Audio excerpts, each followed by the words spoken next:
All right, can everybody see can everyone see the slides? Someone just wanna, yeah, thumbs up, beautiful, thank you, Alyssa, on that. All right, take it away.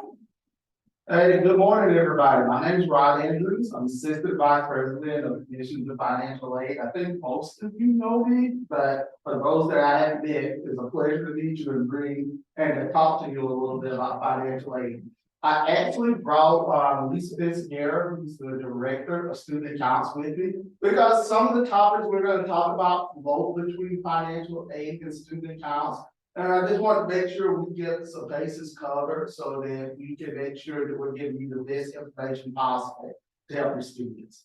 I know you can sometimes feel helpless when thinking about financial aid.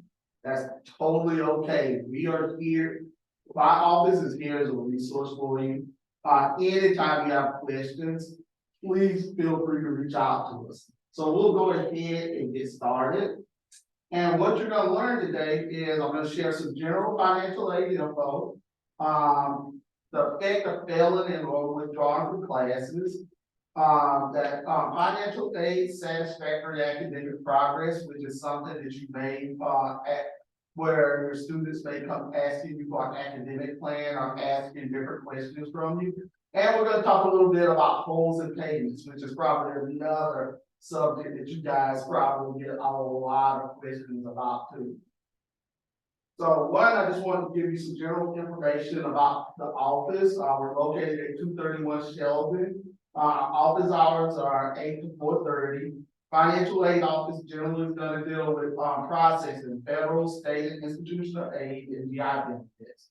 We also advise students on how to pay the bill, and if they're going to study abroad and internships. And see below where our website is. And then we also have student accounts. They're located on 408 Colgan Hall. Their hours are the same as ours. And they pretty much have all the bill, preparing invoices, processing payments. They actually apply to scholarships after they're paid out. And most importantly, they actually do our New York State certification. So for things like TAP and also for Excelsior, they're the office that actually certifies the students' hours and grades for their eligibility.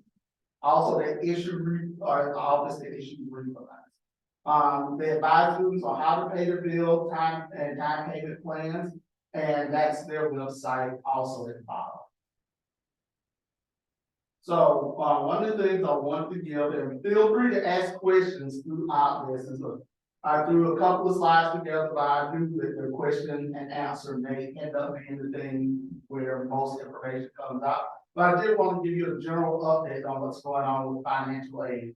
The big thing this year is going to be FAFSA simplification. It's caused by the FAFSA Simplification Act. What it is caused is that law caused that the Department of Ed has totally redone the FAFSA. They've supposedly to make it simpler. So it's reduced the number of questions that the students have to, financial questions students and parents have to ask. So it reduced it from around 100 down to around 36. Tax information is not automatically populated via a link to the IRS. When students and families go on, they don't really get an option anymore of entering in their information. They have to consent to have that information pulled over. And it also changed some of the terminology. Instead of EFC, which we've all got used to looking at, estimated family contribution, they're now calling it SAI, Student Aid Index. So they changed the terminology on how they really how they look at a parent, what they call a family's ability to pay. This rollout has not been an easy rollout. It was usually the FAFSA is available in October. This year it wasn't available until the last week of December, and there have been glitches. There have been glitches throughout.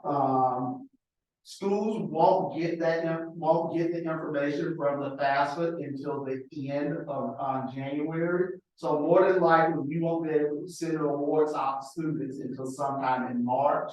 So it's gonna be a much more delayed cycle. So students may not find out what they're eligible for financial aid a lot later than they usually have.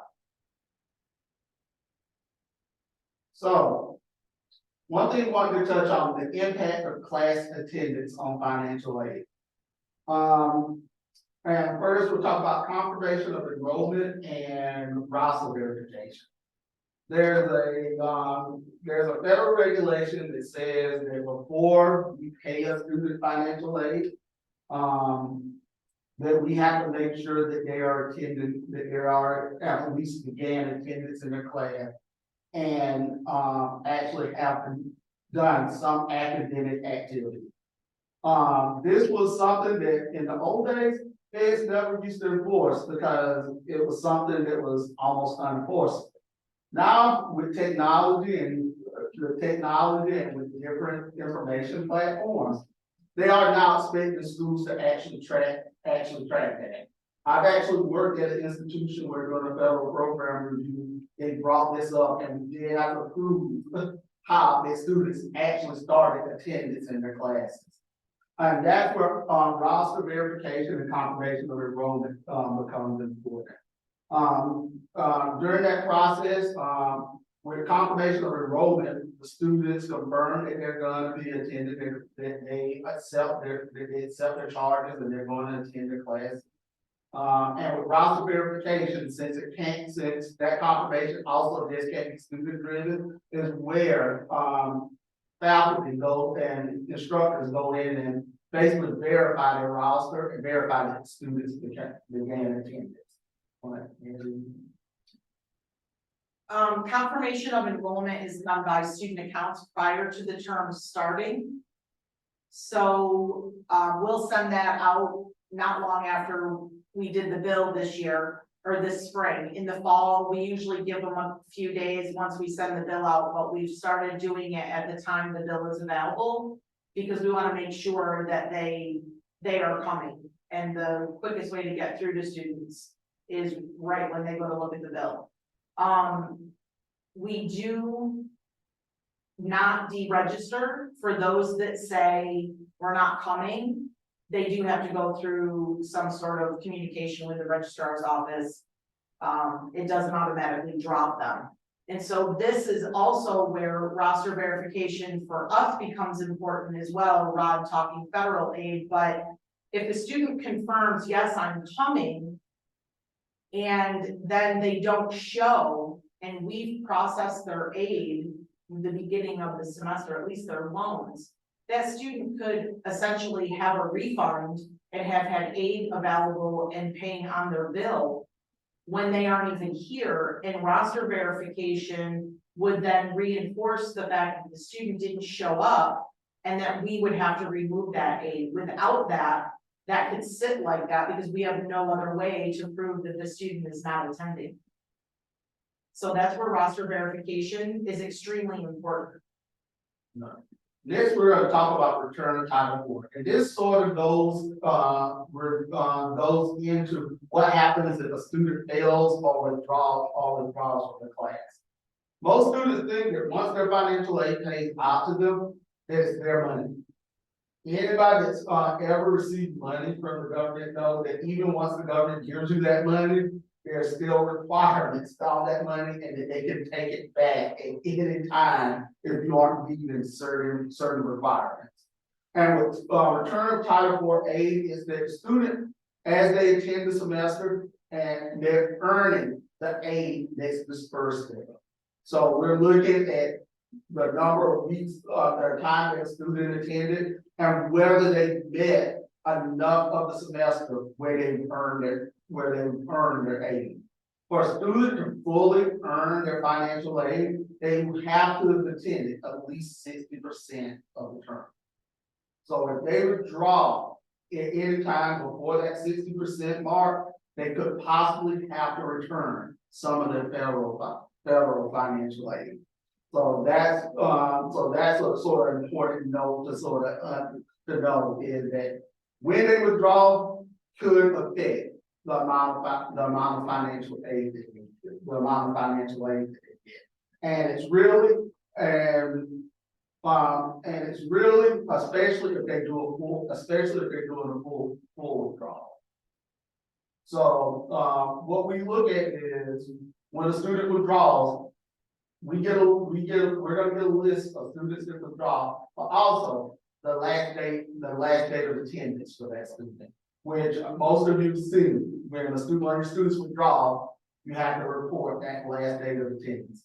That last date of attendance is important because that drives the return Title IV calculation. So depending on how much of the term that student is attended, has possibly attended, they could have to return a portion of the federal aid. Now, what if a student fails all their classes?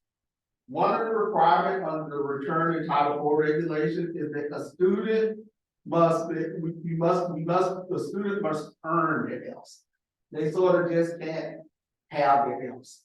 So a student that are E's.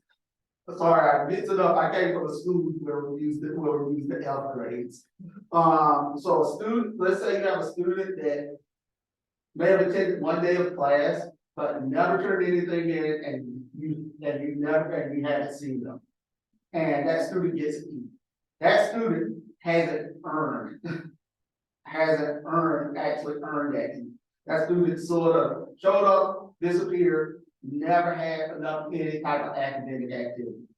So we get a list of all E's, we check their last day of attendance to see, did they actually attend class? Did they actually, was there enough academic activity where they earned the A? But all these students, they could possibly have all their A pull back from it if we either don't have last day of attendance,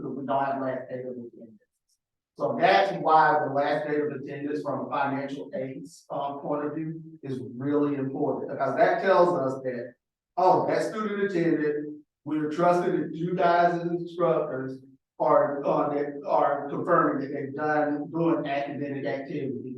And that last day of attendance tells us that they were there, they were doing something, they earned that aid. Right.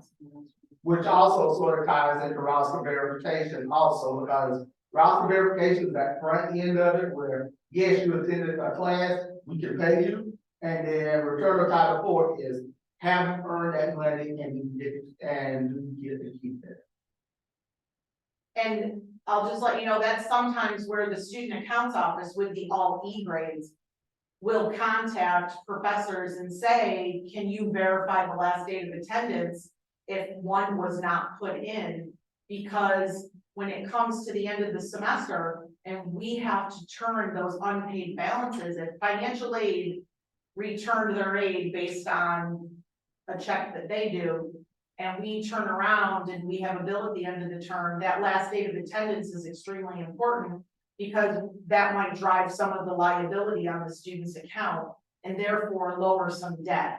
So that last date of attendance is extremely important when you're putting that in at the end of the semester. And if you're putting in an E grade at the end of the semester, I mean, if they weren't there the whole semester, but there for part of it, that's why that last date of attendance is so important, because their last date in your class could have been September 8th. So you couldn't have done anything about roster verification, but that last date of attendance will help Rod's office and my office on whether they earned their federal aid according to the regulations.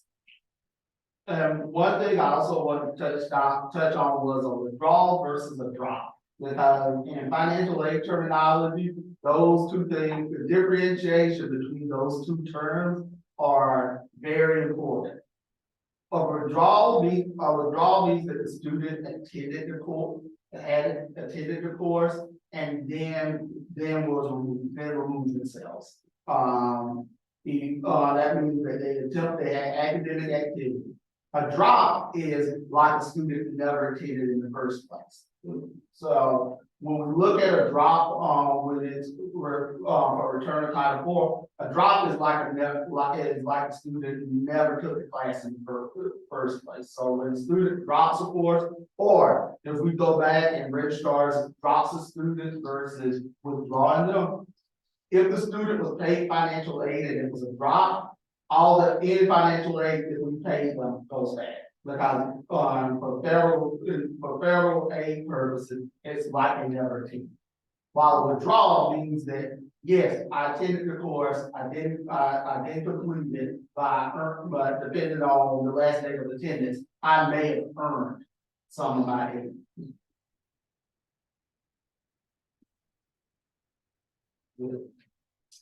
So satisfactory academic progress with federal financial aid. And this can be confusing because SAP, as we call it, is very similar to academic progress is very similar to our academic progress on the where we look at it on the academic side. But there's places where for federal financial aid purposes, it sort of differentiates from our common academic policy. To remain eligible for federal aid, the student has to be making progress towards their degree. And the federal government measures their progress in three steps: their GPA, the pace of the program, how many courses are the student earning versus how many courses they attempted. So when we look at pace, it's the percentage of courses that they're passing versus what they actually take. So they want to know, are you completing a certain percentage of your courses successful? When we look at pace, W's, F's, and W's, E's, and I's count as credits not complete. So a W and an I can hurt a student just as much as an E when we start looking at their satisfactory academic progress. So that's where it becomes important when students are asking that they want to make sure that if they are getting I's, that they do get those I's resolved as soon as possible, because it is affecting their possible eligibility for financial aid.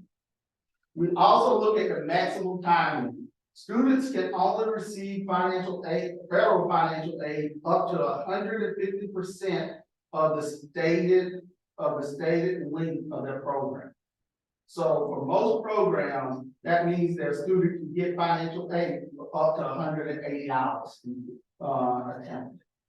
Anything over that, once they go over that limit, they're no longer eligible for financial aid. So this is another place where withdrawals and fails hurt a student also, because especially our students that are coming in with a lot of credits and they start accumulating them and they're maybe withdrawing from a course or two courses each term, those courses are counted against that maximum time.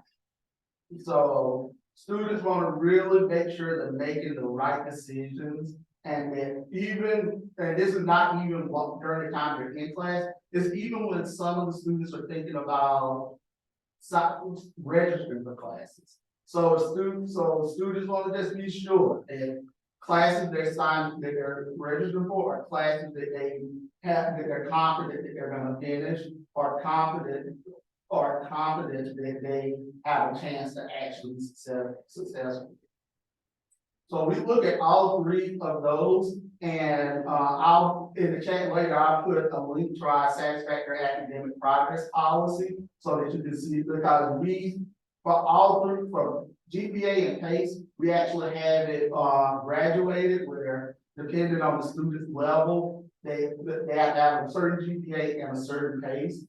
But the rule of thumb is that by the time the students are junior, they have to at least have a 2.0 GPA and have a completion percentage of at least 67%.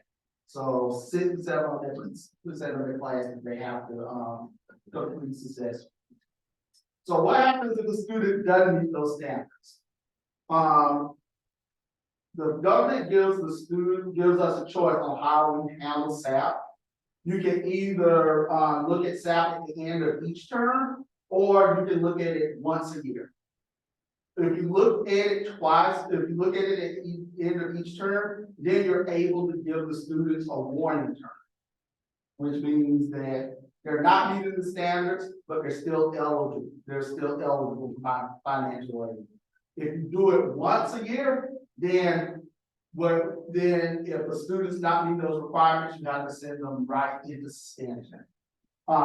Here we do it at the end of each term, so that the students can get that warning semester. So students not meet the SAP requirements at the end of the fall term, they will get an email letting them know that they are on warning, and also letting them know what part of SAP are they failing. Is your GPA too low? Is your pace towards your degree too low? Are you getting close to your vaccine time limit? So they'll get one semester to get it clear, they're eligible for aid to work themselves back into good SAP. If after that one term, they still aren't meeting good SAP, that's when they'll go into suspension. So each student will be notified that they have a warning, and then they'll go into suspension that following semester if they haven't met any of the requirements. So we are able to do appeals for SAP. Currently, our appeals are handled by Lauren Porter in the financial aid office. With SAP appeals, the most important thing to know is that they do require us to document. So students must have documentation of extenuating circumstances. The feds have been very stringent on what they consider extenuating circumstances. One of the examples that they use is that a student can't say it's my first term, I was young and dumb, that's why I did for it. For the federal level, that's not extenuating circumstances. That's one of the things where they look at it as that's part of the things that you're learning by going to college is time management and maturity. So maturity on young and dumb is not an extenuating circumstance. Another thing is work outside of work schedule. They'll say work schedule is not an extenuating circumstance. But in certain cases, on a case-by-case basis, we will look, because there are certain examples of outside work that could be extenuating circumstance, such as when you are taking classes and all of a sudden you get transferred to another state or something. That's something that here we would look at it on an individual basis. But we're really looking at things medical, death in the family, some other unusual situation that's really extenuated, and the student has to be able to provide documentation, which is the most important thing. If you have students that are doing poorly, and they say, I think my financial aid is gonna use my financial aid. If they're saying that they're having some type of medical or even mental or emotional issue, encourage them to go to the doctor. Encourage them to go to the counseling center, because that's the documentation we will need to approve their appeal. You can't approve appeal without documentation. SAP is actually one of the biggest things that schools end up being written up on federal program reviews. Florida State College in Jacksonville, because they approve appeals without documentation or with bad documentation, ended up with a $5 million fine because of the way they handled the SAP policy. So it's one of those things, that it's a little strict, but it has to be. And my view is that we all want to be as lenient as possible, but we want to stay within those guidelines because I never want to put 7,000 students' financial aid in jeopardy for one decision we made for one student. So another thing with SAP that we're coming against, and something that I have found a solution for yet here, but SAP cannot include academic amnesty. So the time where a student may have used academic amnesty, may have left and come back and had their grades wiped out, or may have did taken a class and did a grade change, or repeated a course, got a better grade, and the previous grade was wiped out. SAT-wise, we still have to take that into account.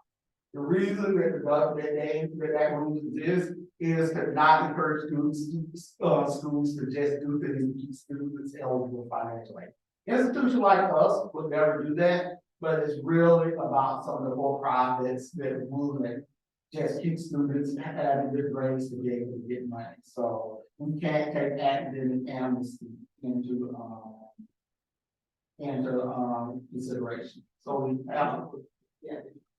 So, I have a question. Can you talk a little more about the incompletes? We're seeing way more incompletes, and it isn't always the student's fault. For example, we're sometimes waiting for supervisor evaluations for internships. Or you talk about multiple outstanding incompletes. When we're talking about when we look at incompletes and we're looking at SAP, anything where the student attempted the course and it's not earned. So an incomplete isn't earned until that grade's there, counts against the student. And if it's one or two, it really doesn't hurt a student. When we're talking about multiple outstanding incompletes. Or if a student has multiple times where they haven't earned grade, where they have earned E's or not earned credit, and then they have a bunch of incompletes, that's when it really affects students. Most students, if they have one or two incompletes, it's not going to affect them, not going to affect them SAP. Per term or In their career. in the career? Within their career. It's really going to affect them, really, when incompletes really hurt those students that are on the English. Those students that have all not earned a bunch of credit, attempted a lot of hours and not earned a bunch of credit. That's where incompletes are really gonna hurt them. It's also where withdrawals also hurt. Because if you have to complete 67% of your classes and every other term you can drop in a course or withdraw from a course or withdraw from multiple courses, you start to get yourself in a hole that you're not able to dig yourself out of on that completion percentage. So we use IPs quite a bit in chemistry research. Curious, do IPs count as I and SAP?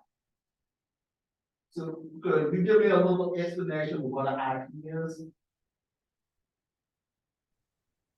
Oh, yeah, we use IPs, which stands for in progress instead of incompletes.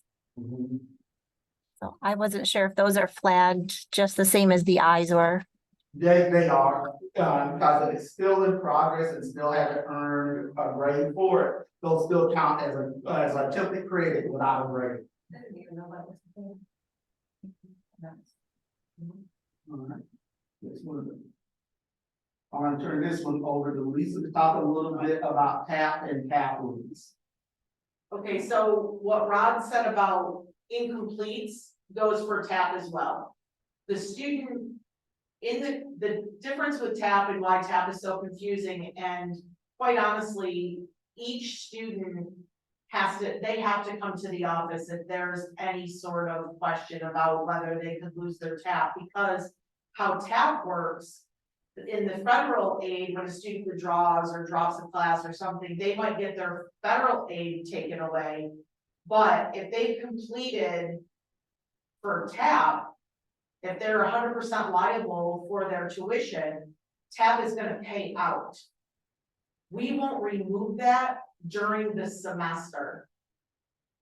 If this, at the end of the semester, the student has not received 12 credit hours worth of grades, that will affect them for the next semester. And that's where the incompletes and the withdrawing from not just the university in its entirety, but when at the end of where we saw a lot of this semester was waiting until the last day of the semester, and then all of a sudden they're withdrawing from a class.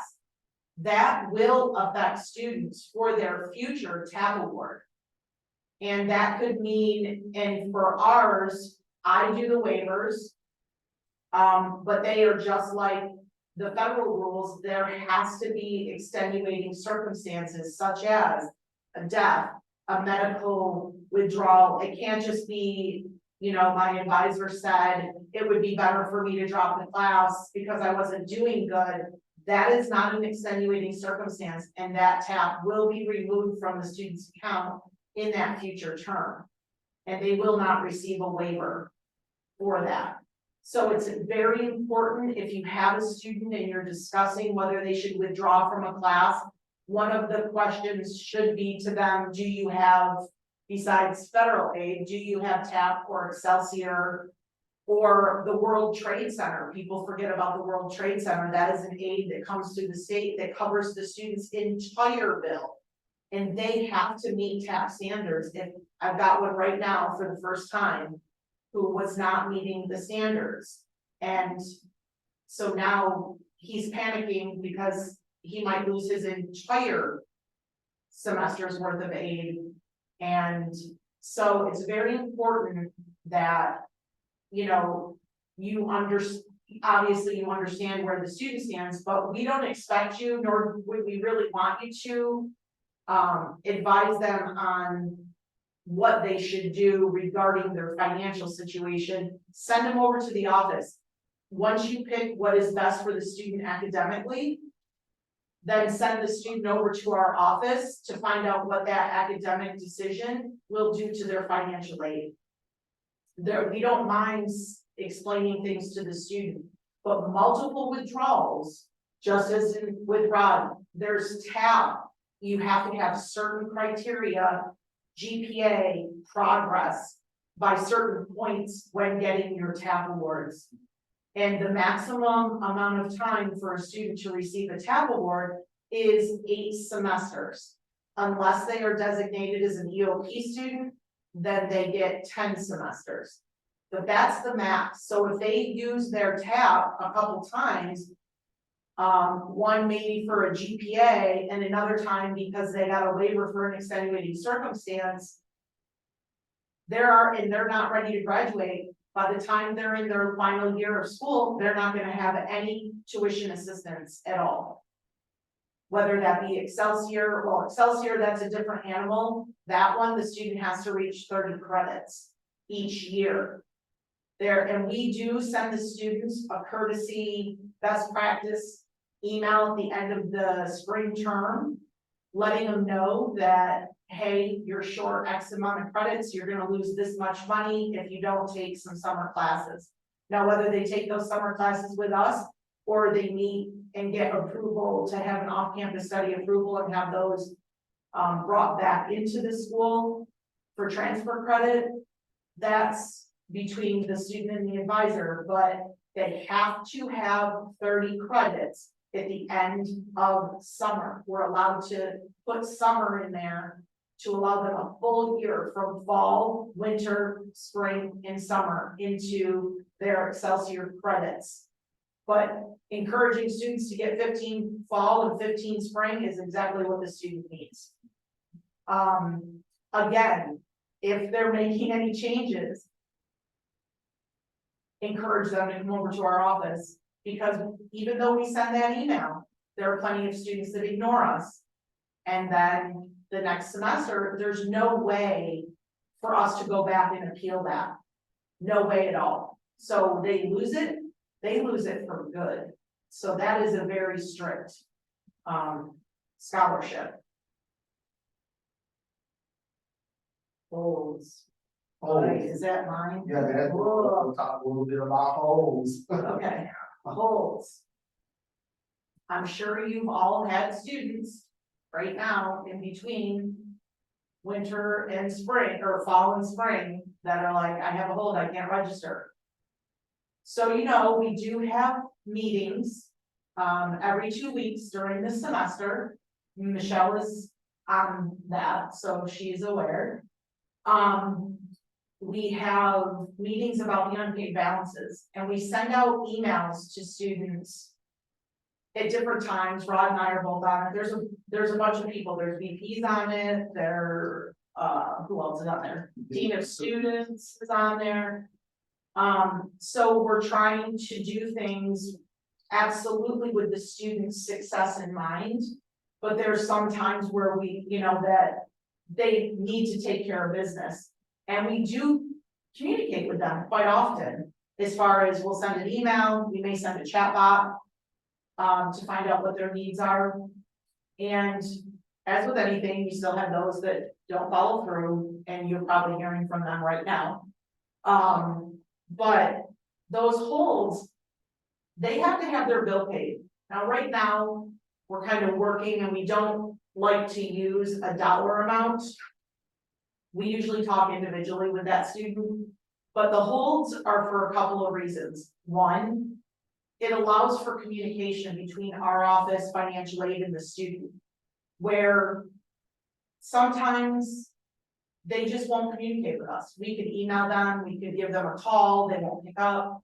And the hold will make them, if they do it, call us. And then we get to have that conversation. Hey, you're missing some aid, you just need to do this. It could be as simple as just signing something.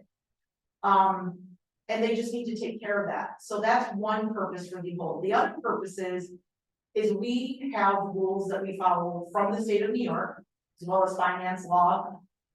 And we cannot allow a student to incur debt and then continue on to the next term. It's also not in the student's best interest. And when we're talking about success of the student, not only do we look at academic success, but it's also financial success. So we don't want to allow a student to come back when they don't want to have aid all the time, or we at least want to have that discussion with them to say, hey, this is what you're looking at, this is what your bill could be. Because if we put that student in $10,000 worth of debt, that's not going to help the student succeed either. And so that's what the holds are for. Now, we are not lifting holds, you know, just they automatically, when the student pays, they will automatically come off. So, please guide your student to, again, student accounts and financial aid, because it could just be just as simple as they forgot to do something and we've been asking them to do so. So they get scared, and it's okay, we understand that. But we are here to help them. Right, and it could be a situation, there are times where financial aid will have some additional funding that we sometimes can help students clear some of those financial holes also. So I would say anytime, always refer those students to the financial aid or student accounts. Our purpose is to try to help the students as much as possible. And, you know, previously when I first got here, we weren't quite doing those. And to give an example, we had a student that owed over $60,000 because they kept attending, not doing financial aid, not accepting loans. And the student thought, oh, I'll just pay that once I graduate. A $69,000 bill, and you just graduated from college. You've already got your foot in a financial ditch before you even got your life started here. So, so it's one of those things where we're trying to save the students from themselves. They're young, they don't know any better. And we are professionals. It's our job to make sure. And with that student, because we let them keep registering without the holds, they didn't know anything was wrong. Mm-hmm. So they didn't fill out their FAFSA and they weren't listening to the emails, or maybe they didn't get an email because they hadn't done a FAFSA. We can't make a student fill out a FAFSA. If that student has money to pay their bill, they won't fill out a FAFSA. So, you know, we can't read their mind on whether they need a FAFSA or not. But because there were no holds, there was no barrier for that student. He was allowed to register over and over again and had no idea that there was free money that could have reduced some of that debt. So that allowed that student to get to a point where now they're at the Attorney General's office for collection from the state of New York. And how could they possibly pay that? Right? Not easily. And then what if they didn't graduate and they had that $50,000 in debt, but they haven't graduated yet? Now they can't come back to our school. And we again have not helped the students succeed in that path of getting their degree and being a, you know, a productive member of society. So we've put that on them. And that's why the holds are so important. They're not just a punishment or a consequence. Right. They actually serve a purpose for us to get a hold of these students and try and help them get stuff done that they need done. All right, wanted to leave some time for some questions. We know this is a lot of information to get into 50 minutes.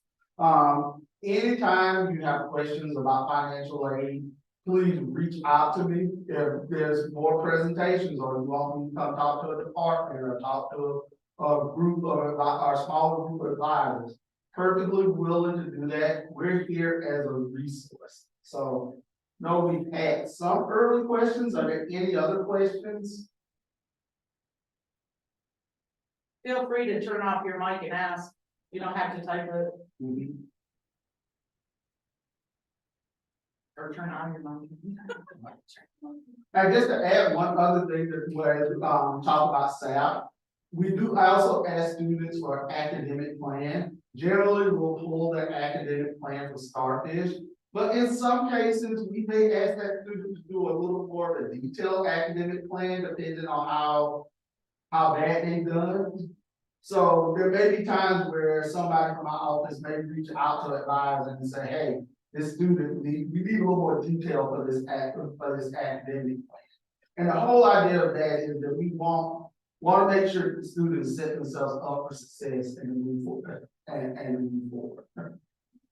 And I'll pipe in with, if you've got a student sitting in your office and you're doing your advising with them and you know they're gonna withdraw and they're right there, you can call our office. As long as the student's with you, we can help. It's, the student has to be with you though.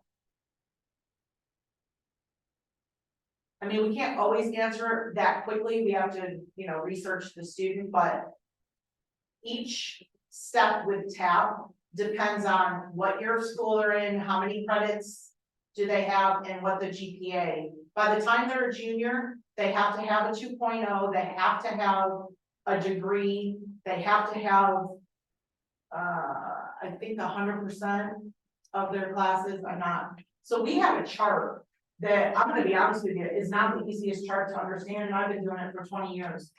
So we don't expect you or the student to even understand that, and that's why we encourage the student to come over.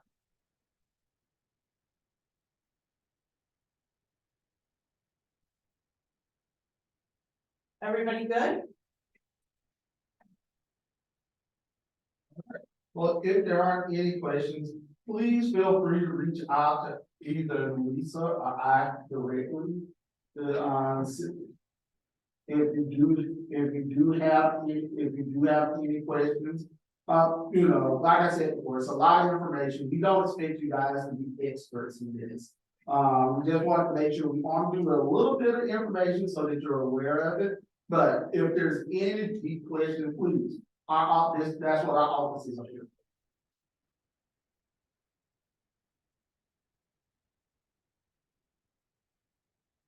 Okay, take care, everybody.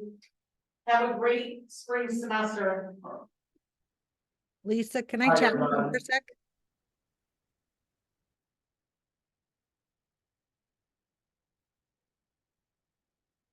I'll end the recording and then I'm sorry. Thank you so much. Um,